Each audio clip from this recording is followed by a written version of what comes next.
दोस्तों जय मसीह।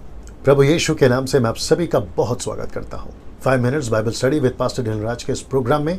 और आज का जो विषय है मैं आपके बीच में रखने से पहले मैं आपको बता दूं कि मेरी यूट्यूब चैनल अगर आप पहली बार देख रहे हैं, पहली बार सुन रहे हैं, मुझसे आज पहली बार जुड़े हैं और आपने सब्सक्राइब नहीं किया है तो आप सब्सक्राइब कर सकते हैं।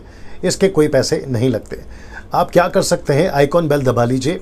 उससे क्या होगा कि आप जब मैं मैसेजेस अपलोड करता हूं तो वो आपको मिल सके। साथ ही साथ फेसबुक को लाइक कर लें, इंस्टाग्राम को फॉलो कर लें, क्योंकि मैं इन सभी जगहों पर हूं और आप वहां से भी आत्मिक उन्नति पा सकते हैं।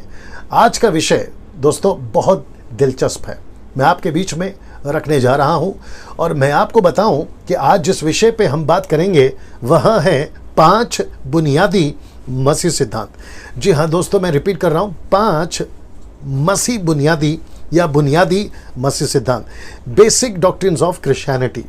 अब इसके ऊपर मैंने 5 ही रखा है, आप पहले सुन लीजिए क्यों। बहुत ज़्यादा हो सकते थे लेकिन मैंने 5 ही रखा है।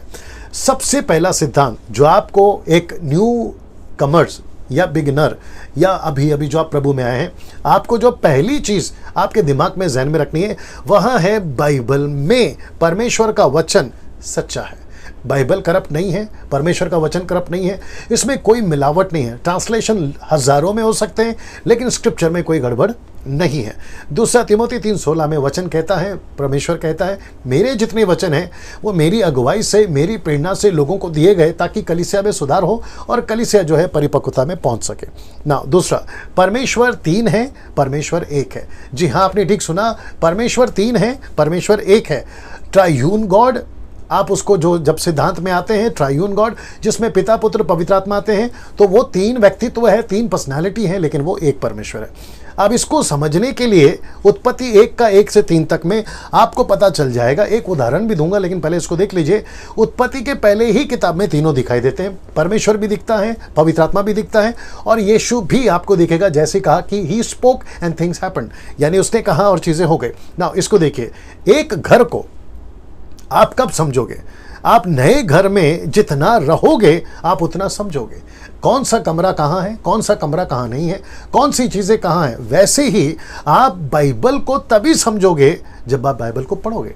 आप जितना पढ़ोगे आपको उतना समझ में आएगा ना। मैंने जैसे ही कहा कि 3 परमेश्वर है, 1 परमेश्वर है। कुछ लोग कहते हैं कि 1 गॉड है, 1 परमेश्वर ही है, 3 परमेश्वर नहीं है। तो मैं आपसे कहूँगा, जैसे आपको घर तब पता चलता है कौन कहाँ है, कौन सी चीज़ें कहाँ हैं, घर में कितने मेंबर हैं, जब आप घर में रहोगे तब पता चलेगा। वैसे ही जब आप बाइबल को पढ़ोगे तब आपको पता चलेगा। पढ़ते पढ़ते उत्पत्ति से प्रकाशित वाक्य तक आपको एक एक चीज़ें क्लियर हो जाएंगी कि आपको 3 परमेश्वर दिखेगा या 1। मैं वापस कहता हूं, आपको 3 परमेश्वर दिखेगा या 1। वो जैसे पढ़ोगे ना आपको खुद ही समझ में आ जाएगा ना। तीसरा सिद्धांत जो कि आपको जानना जरूरी है, यीशु ही जगत का उद्धार करता है। यीशु को छोड़ कोई जगत का उद्धार करता नहीं है और यीशु ही परमेश्वर है। He is completely God. मैं रिपीट करता हूं, ही इज कंप्लीटली गॉड। कुछ लोग क्या कहते हैं मैं आपको बताऊंगा कैसे, लेकिन यूहन्ना 3:3 से 5 तक में कहता है, जब तक मनुष्य नए सिरे से जन्म ना ले वो परमेश्वर के राज्य में प्रवेश नहीं कर सकता। Jesus is not like a God, क्योंकि कुछ लोग कहते हैं कि वो गॉड के जैसा है। तो मैं वापस कह देता हूं कि Jesus is not like a God, Jesus is not a junior God, he is not a profit. जैसे कुछ लोग कहते हैं वो नबी है, वो प्रॉफिट है, मुस्लिम्स लोग कहते हैं। He is not a big angel, जहोवा witness वाले कहते हैं कि वो कोई बड़ा स्वर्गदूत है। जी नहीं, जीसस इज फुल्ली गॉड। मैं रिपीट करता हूं कि जीसस इज फुल्ली गॉड, मतलब वो पूरी तरह से परमेश्वर है। चौथा, विश्वास से ही उद्धार है, कर्मों से नहीं। गलती उसका 1 का 8 से 9 तक पढ़ लीजिएगा। विश्वास से ही आपका उद्धार होता है, कर्मों के द्वारा नहीं। आपको ऐसा कोई एफर्ट नहीं करना है, आपको कोई ऐसा दान कर्म नहीं करना है जिससे आपको उद्धार मिले। विश्वास करना है यीशु के ऊपर और आपका उद्धार हो जाएगा। वचन देखिए क्या कहता है, क्योंकि विश्वास के द्वारा अनुग्रह से तुम्हारा उद्धार हुआ है, यह तुम्हारी ओर से नहीं वरना परमेश्वर का दान है, और ना कर्मों के कारण, ऐसा ना हो कि कोई घमंड करे। 5वां, मरने के बाद हम सबको परमेश्वर के सामने खड़े रहना है। इब्रानियों उसका 9 का 27 जो कि कहता है जैसे मनुष्य के लिए एक बार मरना और उसके बाद में न्याय का होना नियुक्त है। मैं रिपीट कर दूं कि 5वां जो सिद्धांत आपको याद रखना है कि मरने के बाद हम सबको परमेश्वर के सामने खड़े रहना है। इसका मतलब है एक नरक है, एक स्वर्ग है, एक न्याय है। ये 5 सिद्धांत आपको जो है आप इसको ध्यान करें, स्टडी करें। और मैं चाहता हूं कि आपको यह भी बताता जाऊं कि अगला वीडियो जब आप तक पहुंचता है तो आप उसको शेयर करें, सुने, स्टडी करें और अपनी आत्मिक उन्नति करें। अगले वीडियो के साथ फिर मुलाकात होगी, तब तक के लिए नमस्ते।